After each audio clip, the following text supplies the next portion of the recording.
Hello everyone, आप सभी का एक बार फिर से स्वागत है हमारे यूट्यूब चैनल में बायोलॉजी विद शुभेंद्र कुमार। तो आज का हमारा जो टॉपिक होगा वो है कुछ ऑर्नामेंटल प्लांट के बारे में भी है और कुछ बड़े बड़े प्लांट्स के बारे में भी है। यानी मेन जो टॉपिक आज का हमारा होगा वो हम इसके बारे में डिस्कशन करेंगे कि ऐसे कौन पौधे होते हैं या ऐसे कौन पेड़ होते हैं जो रात के टाइम में भी ऑक्सीजन को रिलीज करते हैं। यानी डे टाइम में तो करते ही करते हैं प्लांट सारे के सारे, लेकिन नाइट में कुछ ही ऐसे प्लांट होते हैं और जो कि आपके ऑक्सीजन रिलीज करते हैं। तो जैसा आप सभी जानते हैं, मैं बार बार इंट्रोडक्शन दूंगा नहीं, आप सभी लोग जानते हैं DRX Shubhendra Kumar, B pharm MSc 7 year teaching experience. और हमारे चैनल को लाइक, सब्सक्राइब और शेयर ज़्यादा से ज़्यादा करते रहें। यानी लाइक करते रहें, सब्सक्राइब भी करें और शेयर भी करते रहें और बगल में बेल आइकन को भी हिट कर दें और सारे के सारे नोटिफिकेशन आपको सबसे पहले प्रोवाइड हो जाएंगे। चलिए आगे बढ़ते हैं। तो जैसे कि हमने पिछली वाली क्लास में डिस्कशन किया था क्वेश्चन के बारे में, यानी कि क्वेश्चन मैंने पूछा था कि आज का प्रश्न क्या है, यानी आज टुडेज क्वेश्चन के बारे में डिस्कस किया था, जिसमें हमने क्या कहा था, द्विनाम नामांकन सर्वप्रथम किसने प्रस्तावित किया था। द्विनाम नामांकन सबसे पहले किसने प्रस्तावित किया था, तो who was first proposed by nomenclature. तो यहाँ पर हमने आंसर देने वाले का जो फर्स्ट आंसर आया था वो, और ये श्वेता भारती ने इसका सबसे पहले आंसर किया था। अब आपके जो स्टार्टिंग में 5 ऐसे नाम होंगे जो सबसे पहले आंसर करेंगे, उनका डिस्प्ले पर भी नाम भी दिखाया जाएगा कि हाँ कौन कौन से बच्चे आंसर इसका किए हैं। ठीक है, तो कैरोलस लिनियस यानी कार्ल लिनियस भी कहते हैं 1707 और 1778 Swedish botanist invented the modern system of binomial nomenclature. यानी स्वीडिश के थे, ये वनस्पति विज्ञान शास्त्री थे, और कार्ल लिनियस यानी कैरोलस लिनियस भी इनको कहा जाता है, इन्होंने द्विनाम नामांकन को दिया था। ठीक है, तो first answer by Shweta Bharti ने इसका सबसे पहले आंसर किया था। अब देखिए, these plants gives you oxygen at night. कुछ ऐसे प्लांट जैसे कि ये आपको दिख रहा होगा, कुछ आपको दिख रहा, आगे भी अभी इंक्लूड किया मैंने वैसे। ठीक है, और एक ये प्लांट और एक ये, कुछ ये फ्लावर्स दे रहे हैं, फ्लावरिंग वाले कुछ प्लांट है ऐसे होते हैं कि जो नाइट टाइम में भी ऑक्सीजन को रिलीज करते हैं। ठीक है, अभी इनके बारे में इसको स्नेक ट्री कहते हैं और ये पाम का ट्री है, बाकी आगे जानेंगे अभी कुछ और भी चीज़ें। अच्छा, नॉर्मल प्रोसेस क्या होता है, नॉर्मल रेस्पिरेशन का प्रोसेस क्या होता है, इसके बारे में हम डिस्कशन करते हैं। यानी रेस्पिरेशन हम किसे कहते हैं कि कैसे रेस्पिरेशन होता है। जैसे कि इसमें फोटोसिंथेसिस को दिखाया गया। फोटोसिंथेसिस में क्या हो रहा है, डे टाइम में, और ये इधर नाइट टाइम में दिखाया गया। डे टाइम में क्या करते हैं, कार्बन डाइऑक्साइड को क्या करते हैं, यूज़ करते हैं, और ऑक्सीजन को वो क्या करते हैं, रिलीज करते हैं ऑक्सीजन को। ठीक है, जो ऑक्सीजन हम लेते हैं और कार्बन डाइऑक्साइड हम उन्हें देते रहते हैं। लेकिन नाइट टाइम में क्या करते हैं, ये ऑक्सीजन को लेते हैं। नाइट टाइम में क्या करते हैं, बेसिकली प्लांट्स ऑक्सीजन को लेते हैं और कार्बन डाइऑक्साइड को रिलीज करते हैं। लेकिन सारे के सारे प्लांट ऐसा बिल्कुल भी नहीं करते, सारे के सारे प्लांट ऐसा बिल्कुल भी नहीं करते। अच्छा, कुछ जैसे रिलीजियस पर्पज से इस्तेमाल जो किए जाते हैं वो इसी बेस पे किए जाते हैं कि रात के समय में भी वो हमारे लिए लाभदायक है, तो नॉर्मल प्रोसेस क्या होता है, ड्यूरिंग डे टाइम में क्या होता है, यहाँ पर द प्लांट क्या एब्जॉर्ब करेंगे, कार्बन डाइऑक्साइड को एब्जॉर्ब करेंगे एंड एक्सपेल्स ऑक्सीजन, और बाहर क्या निकालेंगे, वो ऑक्सीजन को बाहर निकालते हैं। This happens during photosynthesis. अब जब ये फोटोसिंथेसिस होगा तो ये उस टाइम हो रहा होगा, ये प्रोसेस उस टाइम होता है। ड्यूरिंग नाइट के टाइम क्या होता है, देखिए यहाँ पर, देखिए जहाँ पर मेरा कर्सर है, देखिए यहाँ पे ड्यूरिंग नाइट टाइम, सेकेंड वाले पैराग्राफ में during night time the plant absorb oxygen. Plant क्या करेंगे, ऑक्सीजन को एब्जॉर्ब करेंगे, expel the carbon dioxide. Night time में ये उसका अपोजिट करते हैं, नाइट टाइम में जो डे टाइम होता है उसी का ठीक अपोजिट करते हैं। And this process is called the respiration, और ये प्रोसेस क्या कहलाता है, रेस्पिरेशन कहलाता है। ठीक है, यानी इसके थ्रू ये रेस्पिरेशन करते हैं। फिर इसके बाद नेक्स्ट है आपका, कुछ प्लांट के बारे में भी मैंने लगा के रखा है। अब आप देखिए, पहला वाला आपको देख के ही समझ में आ रहा है कि ये किसका है प्लांट, जो कि ऐसा काम करता है, इसका नाम है, साइंटिफिक नेम है फिकस रिलीजियोसा, यानी फिकस फैमिली से ये बिलोंग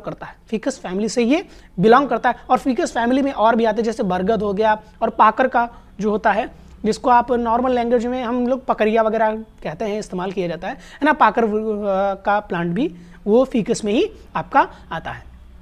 तो यहाँ पर पहला प्लांट है जो फीकस रिलीजियोसा। इसके बारे में कुछ और भी, जैसे कि इसकी पत्तियां जो होती हैं, इसकी जो पत्तियां होती हैं जरा सी हवा में भी हिलने लगती हैं, है ना। वो शायद सुना होगा, आसमन गुनई राव नहीं बोला, पीपर पात सरिस मन डोला। मतलब हल्की सी हवा अगर चलेगी तो ये बहुत तेजी से हिलते हैं।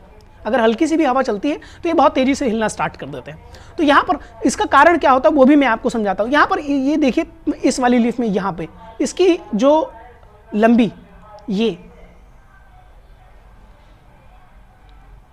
जिससे लीफ कनेक्ट होती है वो क्या होती है, ज़्यादा लंबी होने के कारण अगर हल्का सा भी होता है, हल्की सी भी आवाज़ चलती है तो फरफर की आवाज़ आने लगती है। ठीक है, इसलिए ये ज़्यादा हिल पाते हैं। अगर ज़्यादा नज़दीक होगा, ज़्यादा छोटा होगा तो वो पत्ती ज़्यादा हिल नहीं पाएगी, ज़्यादा वो हिल नहीं पाएगी। लेकिन अगर ज़्यादा दूरी, ज़्यादा डिस्टेंस है, वो लीफ आगे जा करके आगे उसके बाद है तो वो ज़्यादा हिलेगी, तो ज़्यादा मतलब हवा चलेगी जरा से भी तो उसमें ज़्यादा तेज़ी से वो हिलते हैं। फिर सेकंड वाला आपको समझ में आ रहा होगा, ये काहे का, ये नीम का है। नीम प्लांट, नीम भी रात में ऑक्सीजन को क्या करता है, ऑक्सीजन रिलीज करता है। अच्छा, इसका साइंटिफिक नेम भी लिख के रखा है, आप लिख लीजिएगा अपनी डायरी में भी, इसको नोट कर लीजिएगा। इसका नाम है एजाडिरेक्टा इंडिका। एजाडिरेक्टा इंडिका इसका साइंटिफिक नेम है। अच्छा, इसको भी कई पर्पस से इस्तेमाल किया जाता है। इसको भी कई, जैसे कि इसका ये जो फ्रूटिंग बॉडी होता है, इसको आँख में, इसका जो होता है, इसका प्रोडक्ट बनता है वो आँख में, गल्ला वगैरह जैसे आता है ना, तो वो आँख में लगाने के लिए भी काम में आता है। और भी नीम के साबुन, एंटी सेप्टिक के रूप में भी, कई सारी चीज़ों के रूप में, जैसे कि दवाई वगैरह बनाने में या मेडिसिनल लिक्विड वगैरह तैयार करने के में इसका कई टाइप से इस्तेमाल किया जाता है। दांत, खाज, खुजली वगैरह, स्किन डिजीज़ में इसको क्या किया जाता है, इसको बार्क का मतलब छाल होता है, छाल को या फिर इसकी पत्तियों को बॉयल करने के बाद उससे लोग नहाते हैं या उसको अपनी स्किन पर लगाते हैं। नेक्स्ट, अब आपको कुछ दिख रहा होगा, यानी भारत रत्न। आप ऐसे ही ना समझिए कि रिलीजियोसा जो ट्री है आपका, जो पीपल का पेड़ है, वो ऐसे ही स्पेसिफिक नहीं है। जो भारत रत्न दिया जाता है, किसी को जब पुरस्कार दिया जाता है तो उसका शेप भी बिल्कुल किसकी तरह होता है, उसका शेप भी बिल्कुल यानी पीपल के वृक्ष की तरह। तो ये कॉम्पिटिटिव क्वेश्चन भी हो सकता है कि जो आपका भारत रत्न होता है उसका आकार किसके समान होता है और उसका वैज्ञानिक नाम क्या होता है। तो ये आपका भारत रत्न मैंने दिखाया कि ये भारत रत्न है और ये इसका शेप कैसा है, बिल्कुल उसी के जैसा, यानी कि इसके फिकस रिलीजियोसा की लीफ की तरह बिल्कुल होता है। नेक्स्ट है आपका ऑस्मियम ट्यूनिफ्लोरम। ऑस्मियम ट्यूनिफ्लोरम का मतलब होता है तुलसी प्लांट। इसको देख के समझ में आ रहा होगा, है ना, ये लंबे लंबे आपको ऐसे ही देख के समझ में आ जाता होगा कि ये क्या है, ये तुलसी का प्लांट है। ये क्या है, तुलसी का प्लांट है। अच्छा, इसको भी रिलीजियस पर्पस से भी इस्तेमाल किया जाता है ना। तुलसी पूजा भी होती है और तुलसी के पास भी वैसे एंटी कैंसर भी प्रॉपर्टी इसके अंदर होती है। अब कफ वगैरह हो जाता है, किसी को कोल्ड हो जाता है, तो इसके भी वो क्या करता है, काढ़ा वगैरह जो डिकॉक्टेशन होता है, यानी काढ़ा जिसे कहते हैं, तो उसका भी इस्तेमाल किया जाता है इसको पत्ती। और नॉर्मल चाय में भी डेली रेगुलर डालें तभी भी कोई दिक्कत नहीं है, आप आराम से इसको इस्तेमाल कीजिए। बहुत ही अच्छी प्रॉपर्टी इसके अंदर प्रेजेंट होती है और ये हमें डिजीज़ से भी, कई प्रकार के डिजीज़ से सुरक्षित रखता है, जैसे खांसी वगैरह आना, कफ वगैरह आना, है ना। तो इस टाइप कोल्ड हो जाना, इस टाइप से ये थोड़ा सा ये प्रोटेक्ट हम लोगों के करके रखता है। फिर नेक्स्ट है आपका एलोवेरा। एलोवेरा तो आप जानते हो, वैसे इसके पास भी बहुत अच्छे गुण होते हैं। एलोवेरा जैसे है तो हमें हमारी स्किन पर भी इसको हम लगाते हैं, स्किन पर भी लगाते हैं, फेस पर भी लगाते हैं, है ना। बहुत लोग जैसे दाने वगैरह हो जाते हैं तो एलोवेरा का इस्तेमाल करते हैं। एलोवेरा का इस्तेमाल करते हैं अपने फेस पर, एलोवेरा कुछ टाइम के लिए लगाते हैं, फिर उसको वॉश कर देते हैं, लेकिन उसके बाद आप किसी भी सोप का इस्तेमाल मत कीजिए तो ज़्यादा बेटर होगा, है ना। तो औषधियाँ जो हैं, जो आप यूज़ करते हैं, उनका यूज़ करने का सही तरीका यही होता है ना। जैसे कि कभी किसी को दांत खाज खुली हो जाए तो नॉर्मल जो सोप होता है वो भी लगाने के लिए मना कर दिया जाता है। तो अगर आपके चेहरे पे दाने वगैरह हैं तो उसको अगर आप लगा रहे हैं तो उसको मत लगाइए तो ज़्यादा बेटर होगा, ठीक है। लेकिन इसको, ये मुझे बहुत पसंद है, मैं तो सही कहता हूँ, मुझे बहुत पसंद है। ये अपने आप को ऐसी हार्शियल कंडीशन में भी मतलब सर्वाइव करा लेता है, ऐसी मुश्किल परिस्थिति में, मतलब पानी मिले हफ्ते 2 हफ्ते महीने भर तक मिले चाहे ना मिले कोई दिक्कत नहीं होती, ये अपने आप को ग्रो कराता रहता है। चलिए जानते हैं इसके बारे में कुछ और। Why to grow aloe vera indoors, यानी घर के अंदर हम एलोवेरा को क्यों लगाएं, ग्रो क्यों कराएं या क्यों लगाएं, वो कौन कौन से पर्पज से हम इसको लगा सकते हैं, यानी क्यों इंपॉर्टेंट है। It requires less maintenance. अब ये क्या, इसका मतलब क्या है, लेस मेंटेनेंस, मतलब इसको मेंटेन करने के लिए ज़्यादा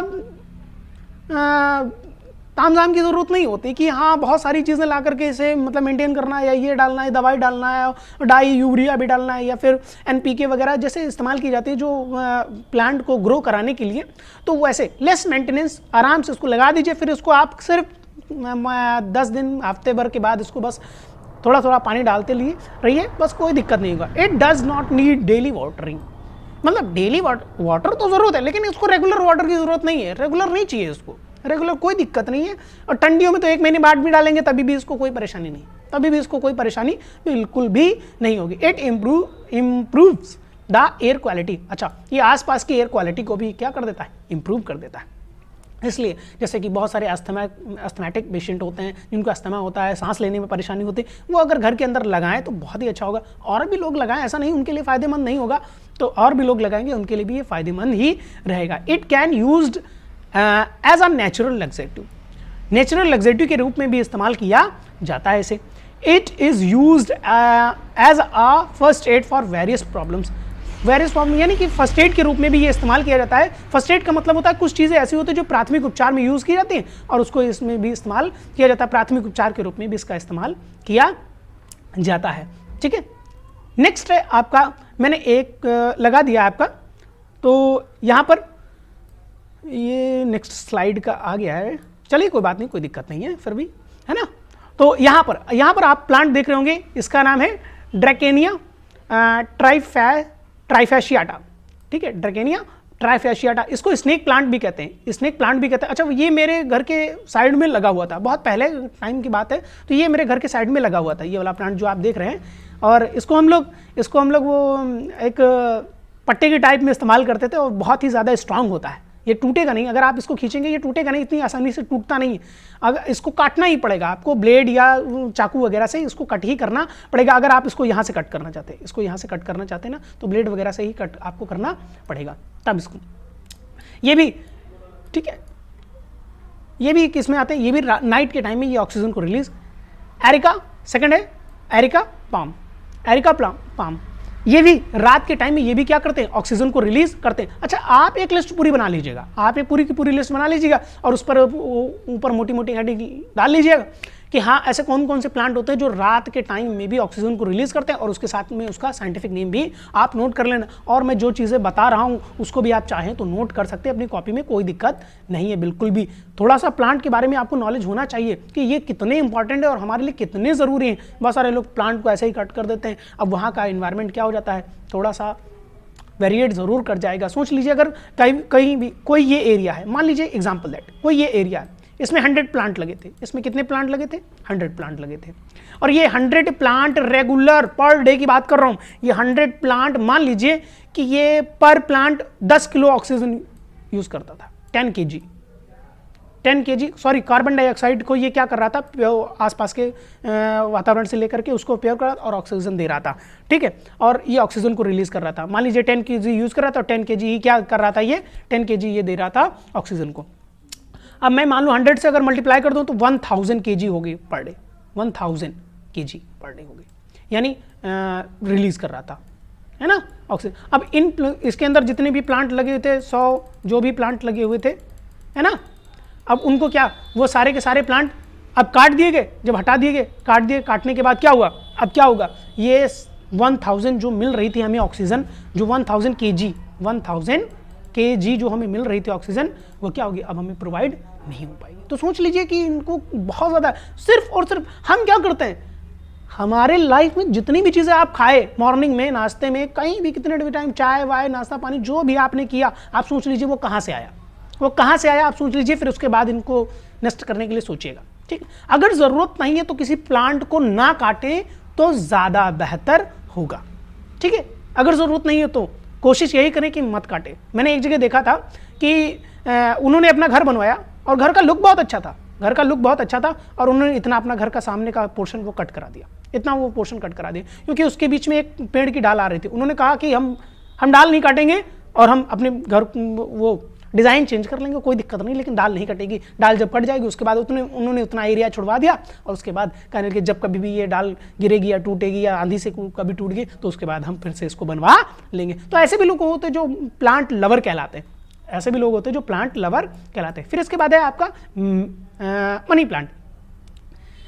इसका नाम है एपीप्रमनम एरियम, ठीक है, इसका साइंटिफिक नेम है। तो इसको भी, ये भी क्या करता है, नाइट टाइम में ये भी ऑक्सीजन को रिलीज करता है। अच्छा, मनी प्लांट कुछ इस भी पर्पज से लगाया जाता है कि घर में जो लक्ष्मी का है वो भी आएगी, है ना। तो आप ये समझ लीजिए कि कुछ ऐसे भी समझ सकते हैं जैसे कि इस प्लांट को अगर घर में लगाएंगे तो ऑक्सीजन की कमी होगी और उससे कमी से कई प्रकार के डिजीजेज हो सकते हैं, है ना। तो ये अगर रहेगा तो ऑक्सीजन की कमी नहीं हो पाएगी, ये प्रॉपर ऑक्सीजन को नाइट के टाइम में भी हमें देता रहेगा और हम क्या, हमारे अंदर कोई भी डिजीज़ नहीं हो पाएगा, ऑक्सीजन या अस्थमैटिक से, अस्थमा से रिलेटेड कोई भी डिसीज़ नहीं हो पाएगा।